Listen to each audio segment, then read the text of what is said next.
Title: The Trader's Edge. Part 1: The Fall of Ryan Hartman. Ryan Hartman had it all once.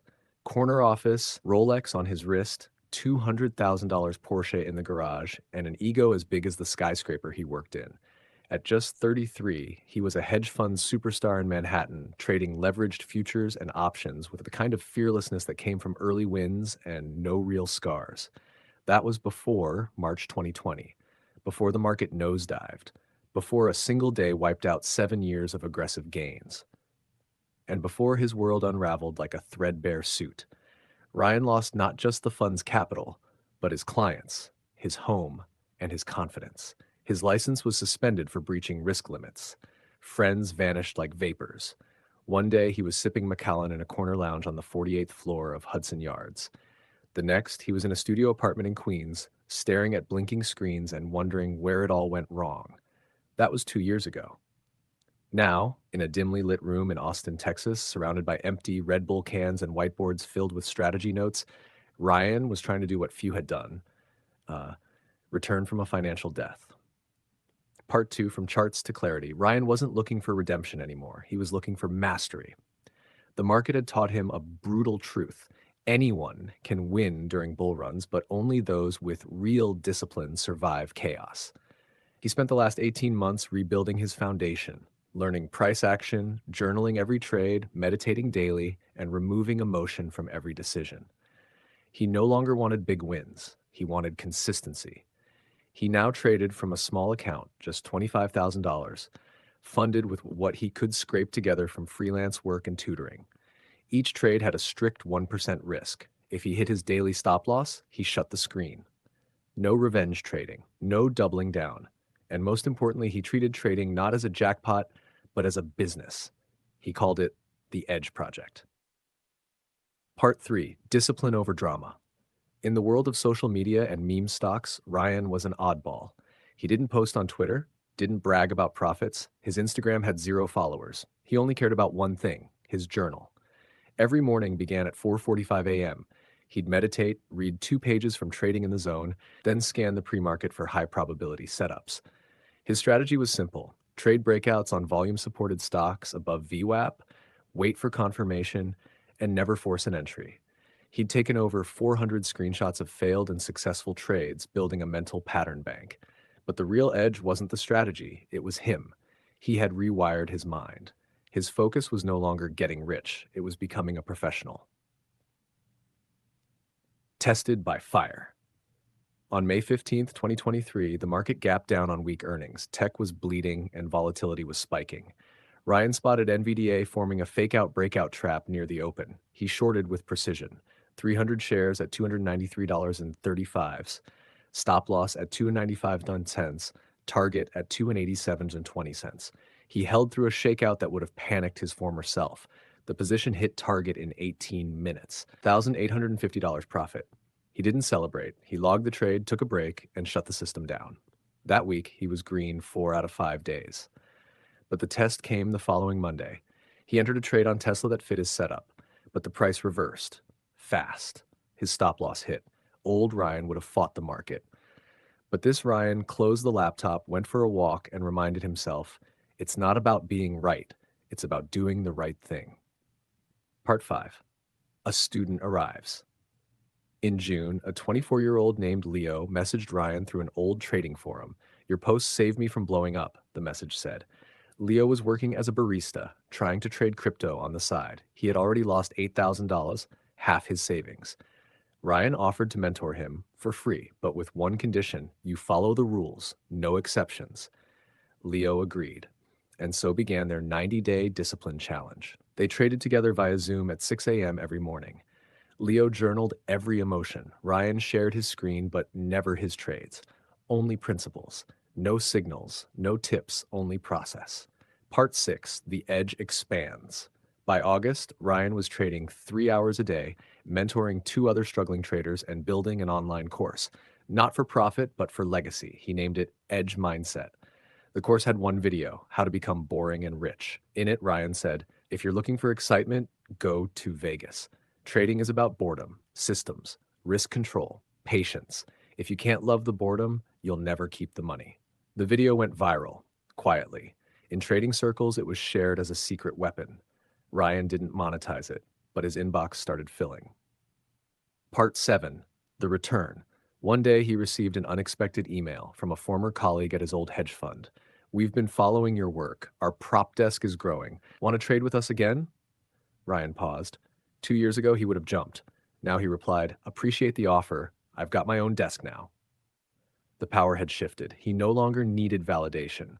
He was the institution now within himself. He scaled his account to $250,000, all self-funded, still risking 1% per trade, still logging every move. Part 8. Leo's Win. In October, Leo messaged, "I just had my first consistent green month, plus three $200. Not a lot, but I followed the rules." Ryan smiled. That was more meaningful than any dollar figure. He replied, "Now do it again and again and again.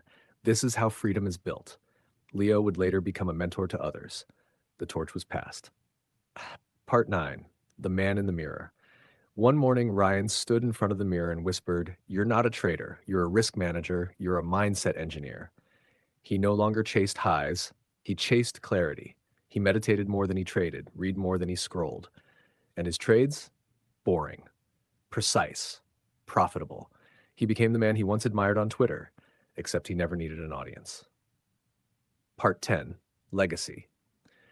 2 years after losing it all, Ryan was quietly funding a scholarship for underprivileged kids who wanted to learn finance. He launched a nonprofit platform for young traders to access free education backed by his own trading profits. No ads, no affiliates, just mission.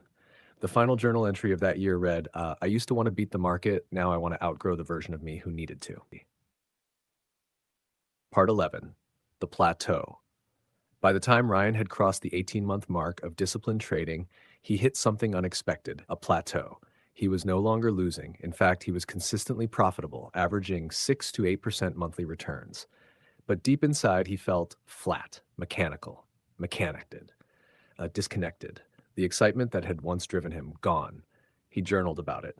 "I've eliminated emotions so well, I've lost the fire. Is that normal? Or am I slowly turning into a robot?"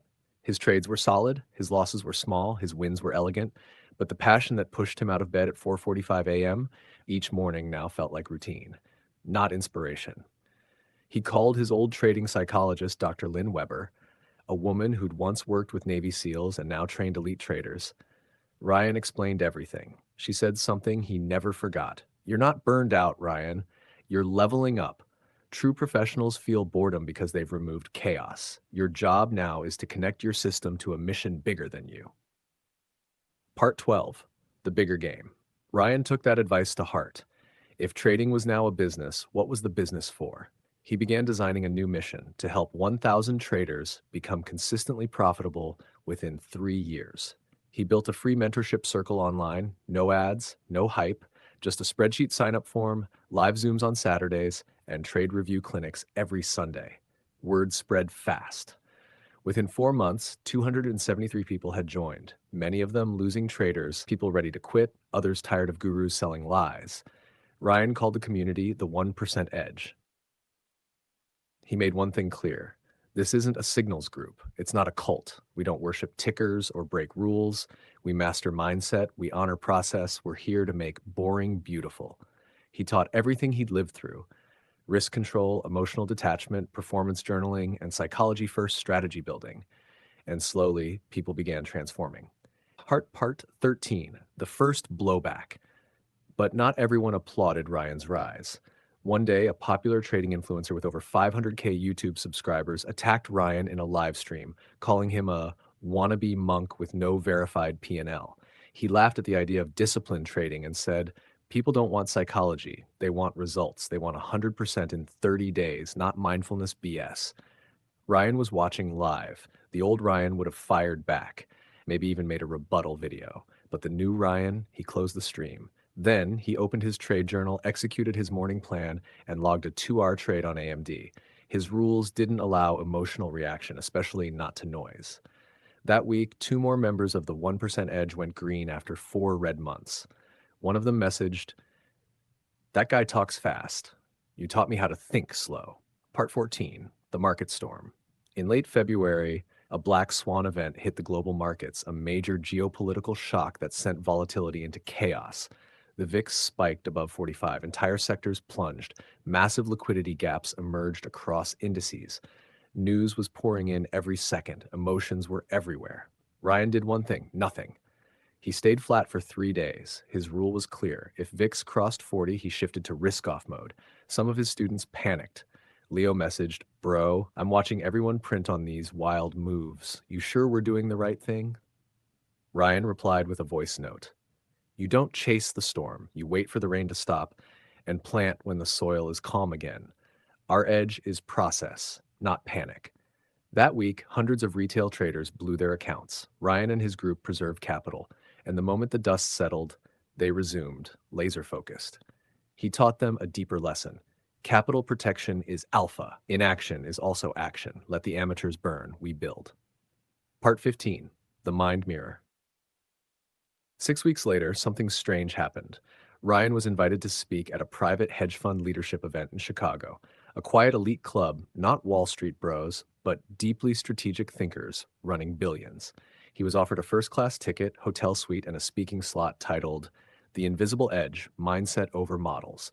When he stepped into the room, he wasn't sure he belonged. Multimillionaires, quant prodigies, data scientists, MBA kings, and then Ryan, wearing a $40 shirt from Target, a Casio watch, and calm in his breath. He told his story, raw, no glamour, just the fall, the pain, the rebuild.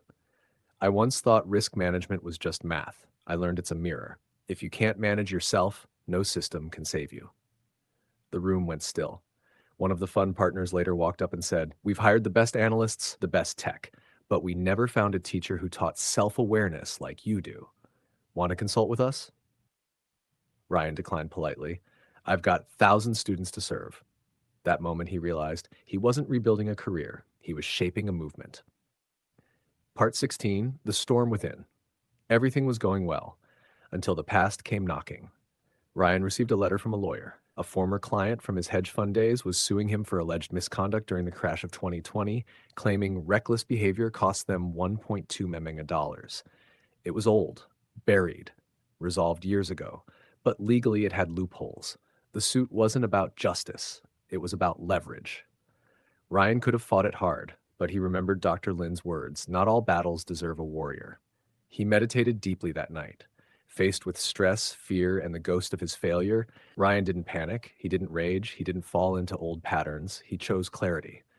"Let them come," he wrote in his journal. "I'm not who I was, and no paper can rewrite my process." The case never went far. The lawyers saw the lack of evidence and dropped it, but the inner lesson stayed. Fear will knock, let it, but don't serve it tea.